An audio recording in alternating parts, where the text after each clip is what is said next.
Olá pessoal, espero que todos estejam bem. Estamos aqui hoje para dar continuidade ao nosso módulo de eletricidade básica. Essa é a nossa segunda aula. Iremos falar um pouquinho sobre a primeira lei de Ohm e a segunda lei de Ohm, certo?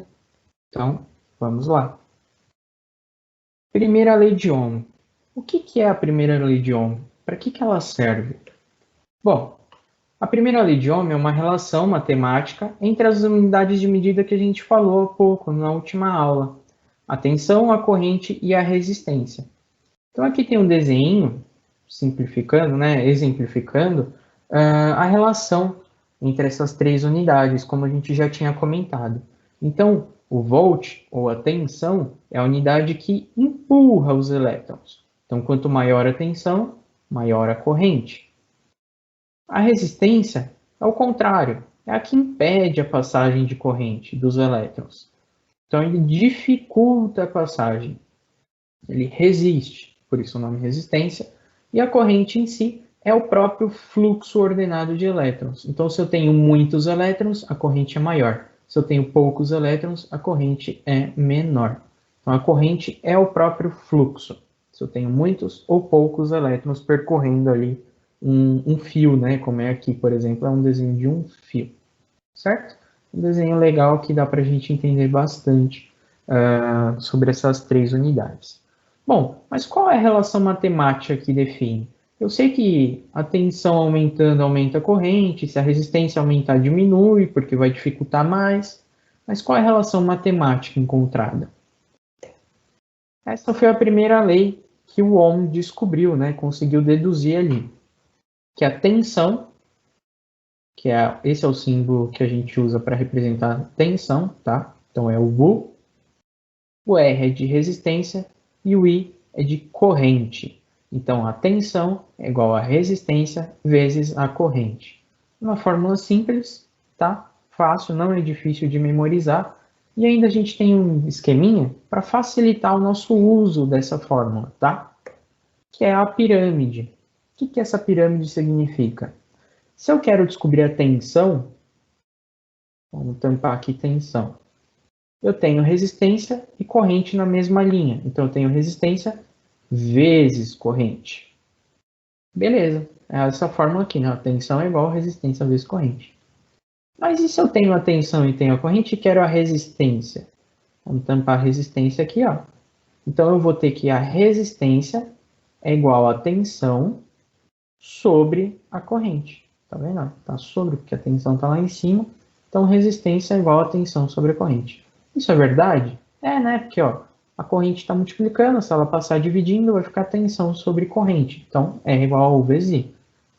E se eu quiser a corrente tendo a tensão e a resistência, mesma coisa, eu tampo o I, o U fica em cima. Então, o I é igual a U sobre R, tensão sobre resistência. A mesma coisa, então aqui o R está multiplicando, se eu jogar dividindo, vai ficar que a corrente é igual a tensão sobre a resistência. Certo? Então, essa parte é bem simples, tá? Só guardar essa relação matemática aqui, ou a forma de pirâmide, se preferir, e empregar. Geralmente a gente vai precisar ter dois dessas unidades e ele vai pedir a terceira. Então vamos resolver alguns exercícios para comprovar isso, né, que foi dito. Bom, então aqui tem 6 exercícios.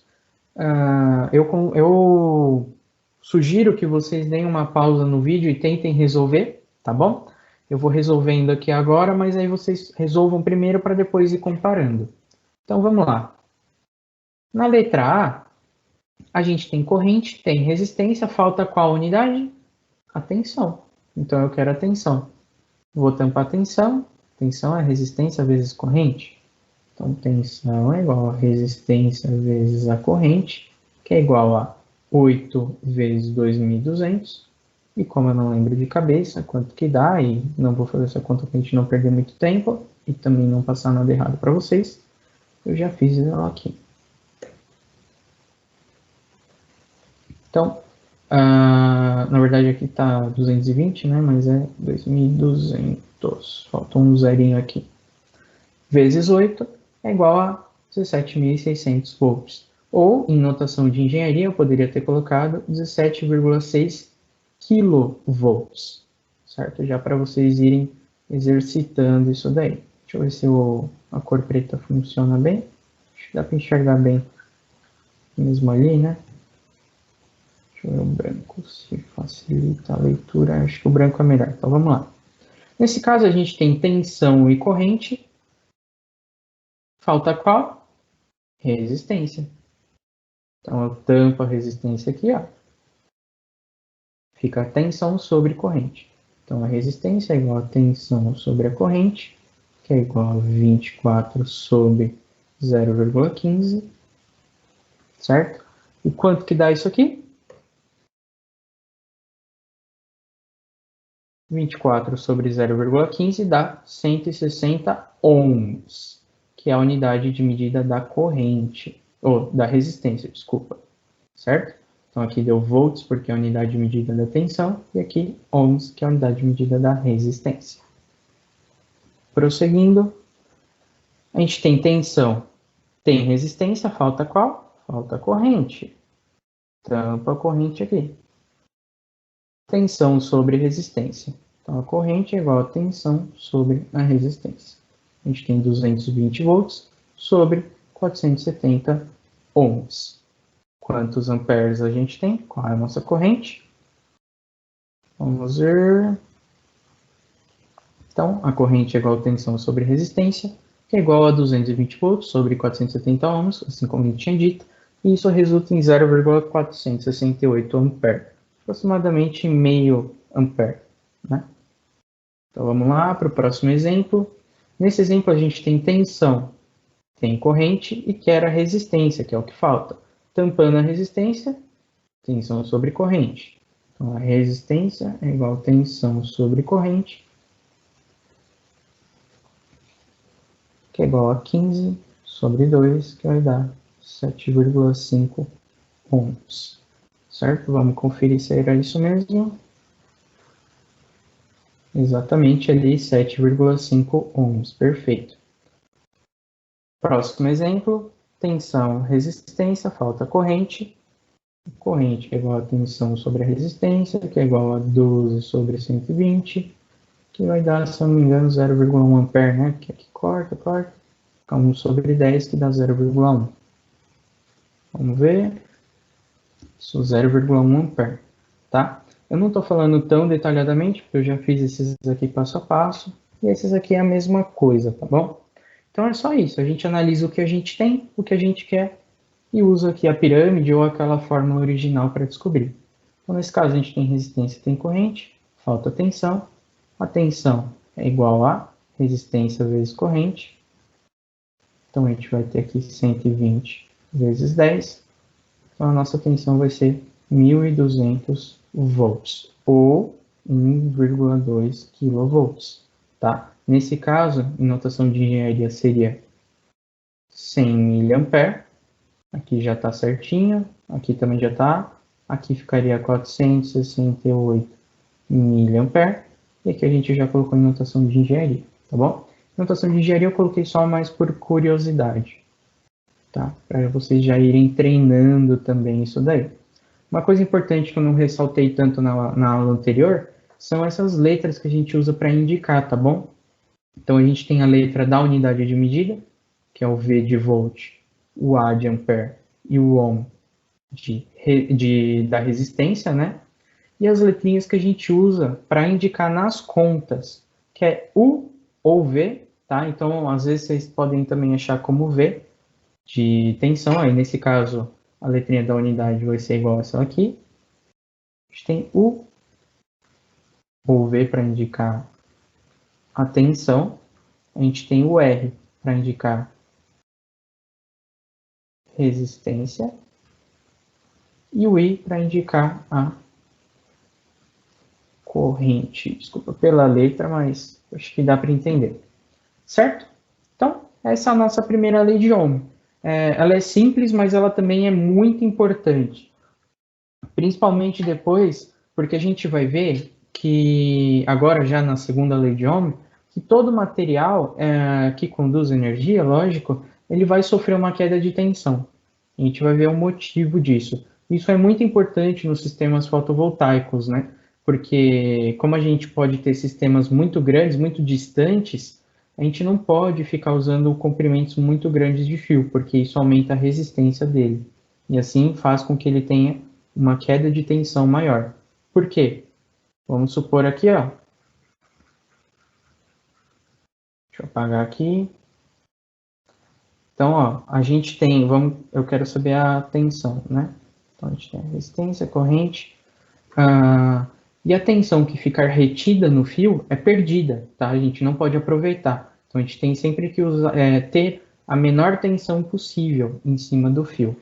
Então, eu tenho o valor da corrente, né, que está passando pelo fio. Então, esse valor é fixo. Se a resistência for muito grande, ó, a tensão no fio é muito grande. Então, a tensão que sobrar vai ser menor. E da mesma forma, se eu diminuir essa resistência, essa tensão também vai diminuir. Então, a queda de tensão nos fios vai ser pequena, sobrando mais energia, mais tensão, né, para a gente poder aproveitar no nosso sistema. Mas a gente vai falar com isso, vai falar isso com mais calma durante as aulas. Prosseguindo então. Desculpa, aqui a gente tem a resposta, né? Ó, 1.200 volts. Seguindo agora para a segunda lei de Ohm. A segunda lei de Ohm é basicamente isso que eu acabei de falar. É possível um material isolante conduzir energia elétrica? Então, por exemplo, um pedaço de madeira é isolante, né? Mas ele pode conduzir energia elétrica? E o ar? O ar pode conduzir energia elétrica? A princípio, a gente tende a falar que não, né? Porque se a gente chega perto de uma tomada, não vai sair energia elétrica dela e passar pelo ar até chegar na minha mão. Eu não vou tomar um choque dessa forma. E se eu encostar um pedaço de madeira, por exemplo, numa tomada também, eu não vou tomar um choque.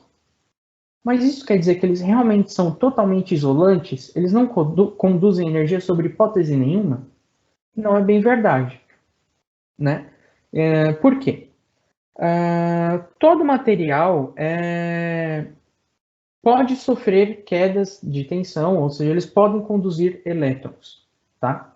Como a gente tinha dito, a tensão é a força que empurra os elétrons. Então, se a tensão for grande, for suficientemente grande, ele vai conseguir empurrar os elétrons, mesmo se o material for isolante. Então, o que define um material isolante de um material condutor? O material isolante tem uma resistência muito alta, então é mais difícil passar corrente por um material isolante do que por um material condutor. O material condutor é muito fácil. Então, nos materiais condutores, a gente tem cobre, próprio ferro, ouro, alumínio. Então, é fácil a corrente percorrer, né, um fio desses materiais que eu comentei. E para um pedaço de madeira? É fácil? Não é fácil. Só que se eu aplicar uma tensão muito grande, uma diferença de potencial muito grande, vai percorrer. Um pedaço de borracha, a mesma coisa. O ar, a mesma coisa. Então, por exemplo, como a gente consegue observar isso? Uma vassoura em cabos de alta tensão corre o risco de percorrer energia elétrica. Então, muita gente, algumas pessoas, na verdade, né, quando vão tentar resgatar pipas, se encostar no cabo de alta tensão, eles correm risco, sim, de levar choques que podem ser até fatais, né? Porque vai acontecer uma descarga elétrica pelo corpo deles e, por vários fatores, isso pode levar eles a óbito, tá bom?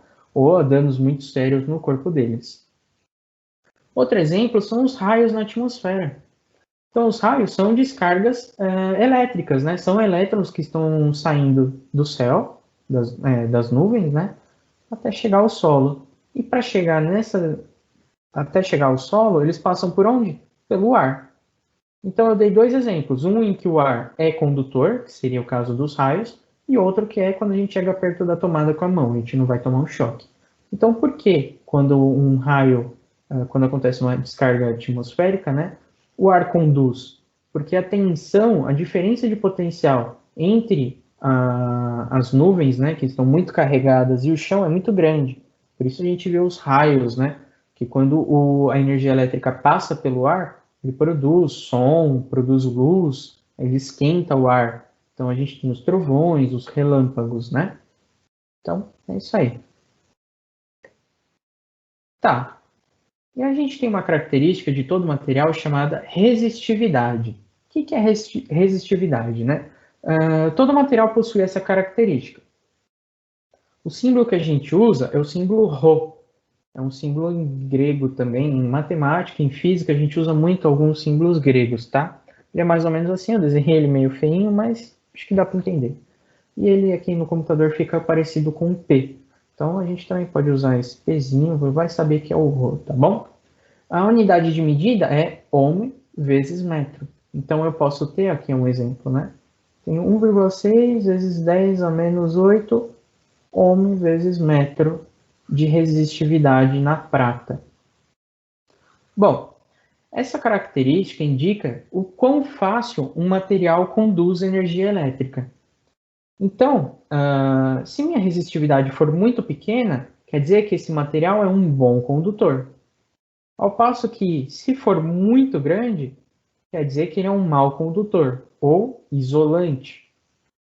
Então aqui a gente tem essa tabelinha, ela está dividida em 4 partes, né? Na verdade, 5 partes, na verdade, ó, tem o âmbar aqui embaixo também. Essa primeira parte a gente tem os metais, na segunda parte as ligas, aqui na terceira parte a gente tem o grafite isolado, na quarta parte os isolantes, na quinta parte o âmbar, tá? Não sei especificamente porque ele quis separar o âmbar e o grafite, mas isso não importa muito para a gente, tá? O que a gente precisa saber é que existem várias tabelas na internet, né? E uma coisa importante é que esses valores aqui nessa tabela são a 20 graus Celsius, né? Ó, que a gente vê aqui no pé da tabelinha.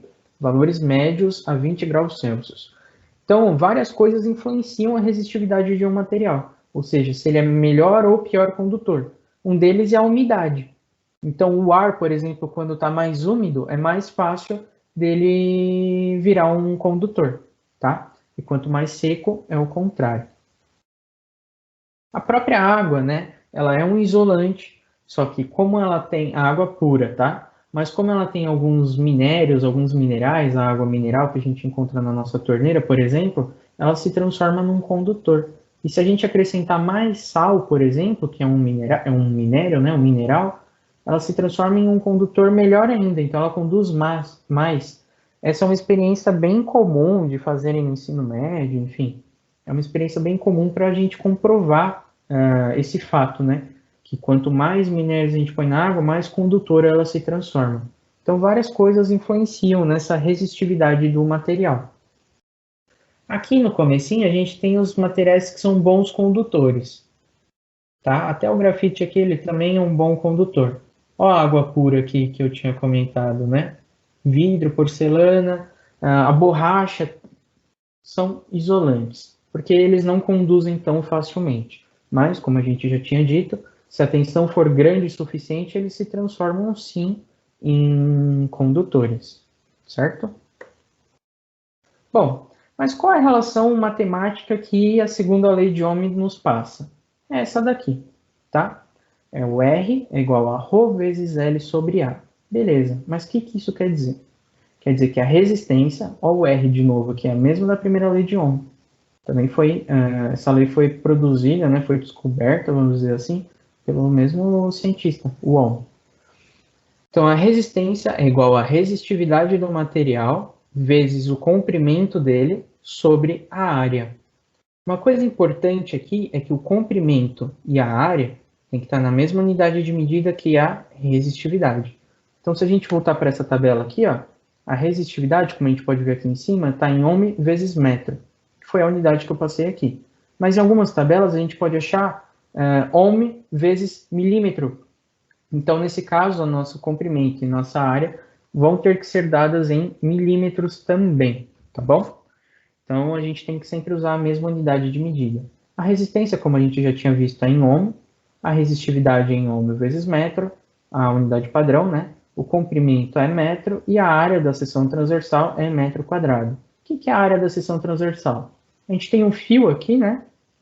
Deixa eu mudar a cor do apontador aqui. Aqui a gente tem um fio, e aqui representado em achurado, né, a gente tem a área da seção transversal. Então, seção transversal é como se eu tivesse passado uma faca num fio, tá? E medido a área ali dele, tá bom? O comprimento é o tamanho do fio. E a gente também precisa saber de qual material o fio é composto para saber a resistividade. Então, se eu aumentar o comprimento do fio, a resistência aumenta. Se eu aumentar a área do fio, a resistência diminui. Então, qual fio é o ideal? Um fio curto e com uma espessura muito grande, com uma área grande, tá? Então, conforme eu diminuo a área, como a área está aqui embaixo, ela é inversamente proporcional, ela aumenta a resistência. Isso é meio fácil da gente imaginar, né? Lembra daquele exemplo que a gente tinha dado de hidráulica? Então, se eu tenho um cano muito fininho, a resistência que ele apresenta é muito grande. Esse cano representa uma resistência muito grande à passagem de água. E no fio é a mesma coisa. Então, se eu tenho uma área muito pequena, um fio muito pequeno, a corrente tem mais dificuldade. Então, a resistência é maior. Enquanto que se eu tiver um cano de esgoto ou um fio muito maior, a resistência é menor, porque é mais fácil passar, né? Passa até mais ali corrente, está mais fácil passar.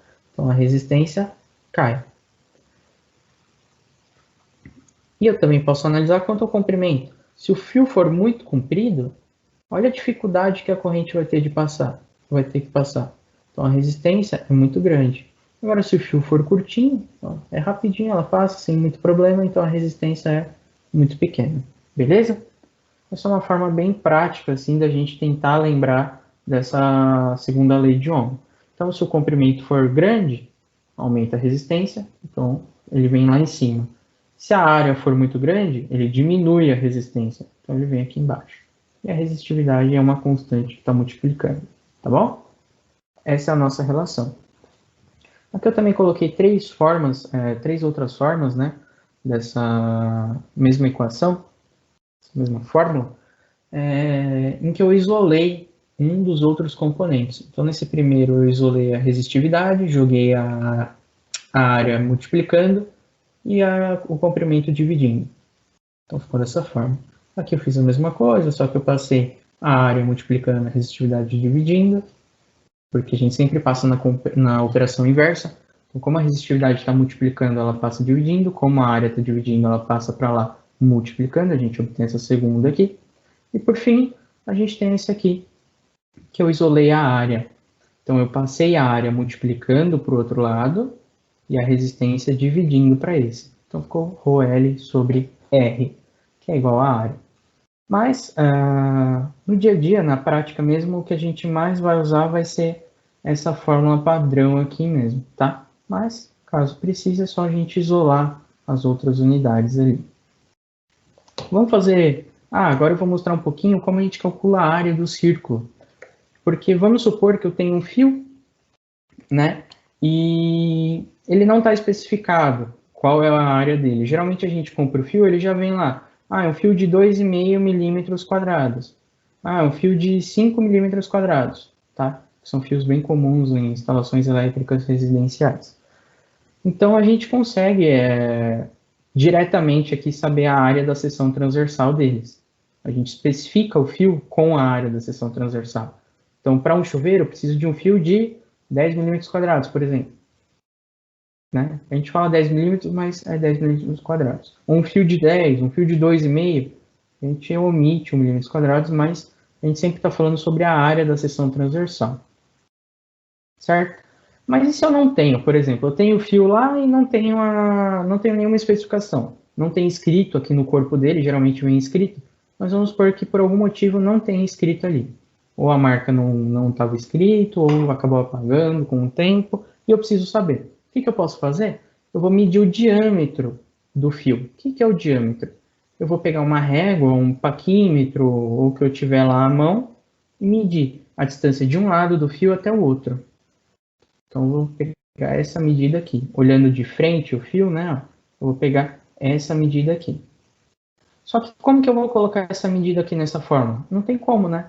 Então, eu vou usar essa medida para descobrir a área, e aí sim eu posso jogar nessa forma. Mas de que forma?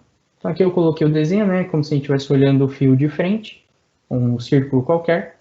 Esse daqui é o nosso diâmetro, e esse aqui, que é metade do diâmetro, é o nosso raio, tá bom? Esses são nomes mesmo que a gente usa por padrão. Então, o R aqui é o raio do círculo em metros, o D é o diâmetro do círculo em metros também, e a área é a área da seção transversal em metros quadrados. Aqui a gente consegue ver, né, que aqui a gente tem outro raio, que é do centro do círculo até a ponta. Então, deixa eu escrever diâmetro, escrever raio. Raio. Então, um diâmetro é igual a 2 raios. O diâmetro é igual a 2 vezes o raio, tá bom? E da mesma forma, o raio é igual a metade do diâmetro. Mas vamos lá. A gente tem essa fórmula aqui. A área é igual a π vezes r ao quadrado. Beleza, mas quando eu for pegar a régua ou o paquímetro, eu não vou medir o raio, né, do fio. Eu não vou pôr o fio no centro do o medidor que eu estiver usando lá, o instrumento, pôr no meio do fio e medir até a ponta. Não tem como, né? A gente vai acabar medindo isso daqui. Então é só eu dividir por 2. Essa é a fórmula padrão. Então a área é igual a π vezes r ao quadrado, sendo que π vale 3,14 vezes o raio ao quadrado. Certo?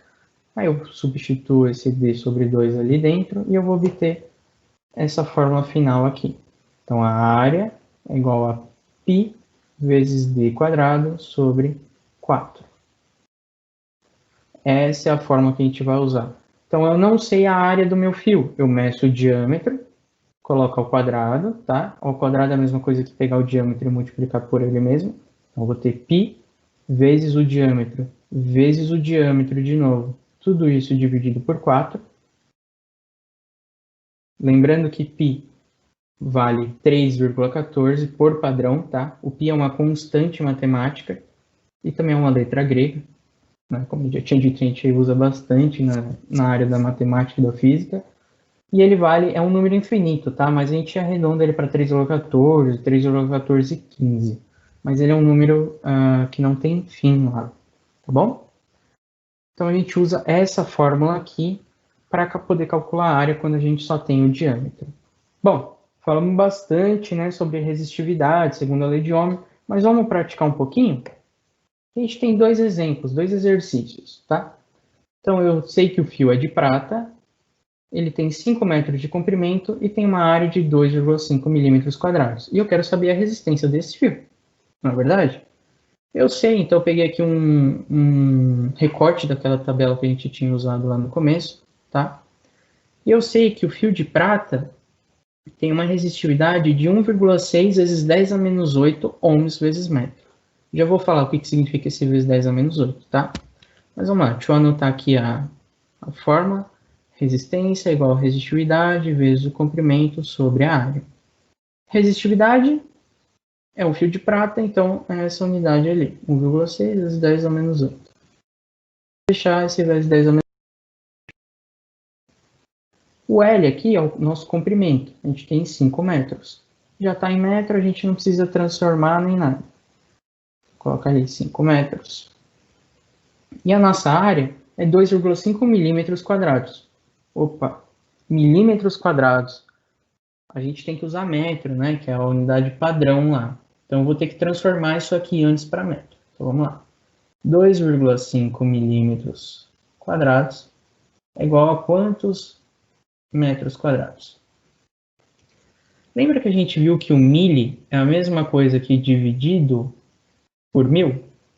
Lá na notação de engenharia? Só que se aqui está ao quadrado, eu multiplico esses zeros aqui por 2. Então, se tem 3 zeros, eu coloco 3 zeros aqui. Então, eu vou ter 6 zeros. Então, eu vou pegar 2,5 e dividir por 1 milhão. Certo? Então, para transformar 2,5 milímetros quadrados para metros quadrados, eu pego esse número e divido por 1 milhão. Então, sempre que eu quiser transformar de milímetros quadrados para metro quadrado, eu vou ter que fazer essa continha aqui. Então, vou colocar aqui embaixo. Sobre a nossa área, que é 2,5 milímetros, dividido por 1 milhão. eu posso fazer separado, tá? Eu estou colocando tudo de uma vez dentro de uma fração, mas eu não preciso fazer assim. Eu posso primeiro fazer essa multiplicação, ou primeiro fazer essa divisão, e enfim. Posso fazer na ordem que eu quiser, né? Porque se trata de multiplicações e divisões. Mas eu estou representando aqui só para facilitar. O que é esse vezes 10 a menos 8? Esse vezes 10 a menos 8 significa dividido por 1, 2, 3, 4, 5, 6, 7, 8. Ficou caído, né? Muito caído. Deixa eu escrever de novo aqui, então fica 1, 2, 3, 4, 5, 6, 7, 8. Tenho 8 zeros. Então, vezes 10 a menos 8 é a mesma coisa que eu dividir por 100 milhões. 100 mil milhões. Certo? Então, eu tenho lá 1,6 dividido por 100 milhões, vezes 5, dividido por 2,5, dividido por 1 milhão. Tá bom? E esse vai ser o valor da nossa resistência. Aí vocês podem colocar na calculadora e vão conseguir chegar nesse valor certinho. Eu aqui vou fazer alguns cortes só para facilitar. Ó, esses 3 eu corto com esses 3, esses 3 com esses 3. Mas não se preocupem, tá? Isso a gente pode fazer na calculadora sem problema nenhum e não vai ter erro nenhum. Estou fazendo de cabeça porque eu não tenho uma calculadora aqui em mãos. Então eu cortei esses zeros. Esse 5 divido por 2,5 vai dar 2. 2 vezes 1,6 acho que vai dar 3,2, né? Ou algo próximo disso. 6, 12, isso. E 3,2 dividido por 100 vai dar 0,032 ohms. Então, a gente tem que a nossa resistência é 0,032 ohms, ou 32 miliohms, em notação de engenharia. Correto? Bom, é um grande passo a passo, eu fiz um pouco bagunçado, mas vou pôr aqui também a transformação, primeiro de milímetros para metros quadrados. Aqui o comecinho da conta, 1,6, 10 a menos 8, vezes 5 sobre esse valor que eu calculei separado, tá? Aqui eu transformei esse daqui numa fração, como a gente tinha feito também. E aí eu joguei na calculadora e calculei. E chegou naquele mesmo valor que a gente achou. 0,032 ohms. Então, esse é o valor da resistência desse meu fio. E aí vamos supor que passa uma corrente de 2 amperes, não, vamos, 10 amperes. Passa uma corrente de 10 amperes. Usando a lei de Ohm lá, primeira lei de Ohm, rapidinho. Então a gente tem que a tensão é igual a resistência vezes a corrente. Se a corrente é 10 amperes e a resistência é isso, eu vou ter 0,032 ohms vezes 10 amperes, que vai dar 0,32 volts, tá? Aqui parece pouquinho, né? Porque a gente tem só 5 metros de fio, mas quando essa escala aumentar, esse número pode aumentar bastante e começar a comprometer. Então, se eu tenho uma fonte lá de 10 volts, né? Vamos supor que eu tenho uma fonte de 10 volts. Eu vou perder 0,32 só por conta do fio. Então, vai sobrar para mim 9,68 volts, se eu não me engano, ou algo bem próximo disso, tá bom? Então, é uma perda ali, ó, que em alguns casos pode já ser considerável, tá bom? Então, deixei para vocês. E agora a gente tem esse segundo exercício.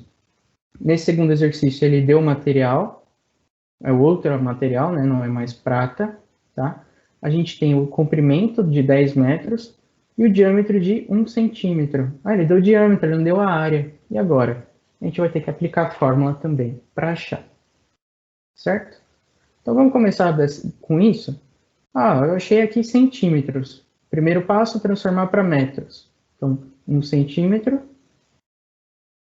Para transformar para metros, eu divido por 100. 100 de centímetros, né? O próprio nome já diz. Então, eu tenho isso daqui em metros. 1 dividido por 100 dá 0,001. Bacana. Agora eu aplico a fórmula da área lá que a gente tinha achado, que é π vezes D sobre 4. O diâmetro é esse daqui. Então, eu tenho que π vezes 0,01 vezes 0,01 sobre 4 é minha área em metros quadrados, certo? Eu não vou fazer de cabeça, porque esse daqui vale 3,14, então já ficou uma conta meio difícil de fazer de cabeça. Então, deixa eu apagar aqui rapidinho. Nosso diâmetro e a nossa área. Isso daqui, eu coloquei aqui ao quadrado, mas aquilo lá que eu tinha dito. Isso aqui representa 0,01 vezes 0,01, certo? Então, a gente tem isso aqui para nossa área. Tá, já dei um spoiler, né? Mas vamos lá. Agora a gente já tem tudo que a gente precisa. A resistência é igual a resistividade vezes o comprimento sobre a área. Nossa resistividade é um fio de alumínio, então a gente tem 2,8 vezes 10 a menos 8, vezes o comprimento, que é 10 metros, sobre a área, que é 7,854 vezes 10 a menos 5. Tá vendo? Aqui eu coloquei, né, em notação notação científica. Esse vezes 10 a menos 5 a gente já sabe o que é, né? A gente sabe que o vezes 10 a menos 8 é dividido por 1 e 8 zeros.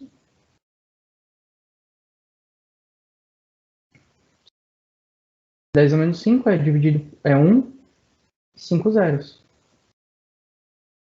É 100 mil, tá bom? Então a gente vai ter que 2,8 sobre 1, 2, 3, 4, 5, 6, 7, 8 zeros, vezes 10, sobre 7,854 dividido por 1, 2, 3, 4, 5 zeros, é igual a nossa resistência. Essa já ficou uma conta maior, né, e mais difícil, mas vamos lá. Corto 5 zeros, esse zero de cima corta com esse zero de baixo. Então eu vou ter algo próximo aqui, ó. Resistência é igual a 2,8 sobre, esses dois zeros eu jogo para lá, 785,4. Eu acredito que seja isso, tá? Mas novamente, eu não vou fazer de cabeça, tá bom? Deixa eu apagar aqui, para eu poder colocar também o cálculo que eu já fiz anteriormente. E se tiver algum erro também a gente já vê ali. Aqui a resistividade, a corrente, comprimento sobre a área, 2,8 vezes 10 a menos 8, sobre esse valor que a gente achou, vezes 10 metros. Troquei o 10 a menos 8 por isso, que é aquele valor lá, são 8 zeros, e o 5 a mesma coisa. Então, é exatamente o que a gente fez. E aqui eu já dei o valor direto, né? Então, o valor dessa divisão aqui, provavelmente vai dar isso daqui. Ou, em notação de engenharia, 3,564 miliohms. Essa é a resistência do nosso fio. Bem grande aqui. Bacana? Bom, a gente acabou nossa aula de hoje, tá? Foi uma aula um pouco mais comprida, mas eu acho que deu para a gente falar bastante dos assuntos necessários. A aula que vem, a gente vai falar sobre associação de resistores e de fontes, tá bom? Mas, por enquanto, a gente já sabe a principal base que a gente vai usar durante todo o curso. É isso então, pessoal. Agradeço mais uma vez a atenção de todos. Caso surja alguma dúvida mais para frente, podem me chamar e a gente vai discutindo para conseguir tirar essas dúvidas, tá bom? Então, mais uma vez, obrigado e até a próxima.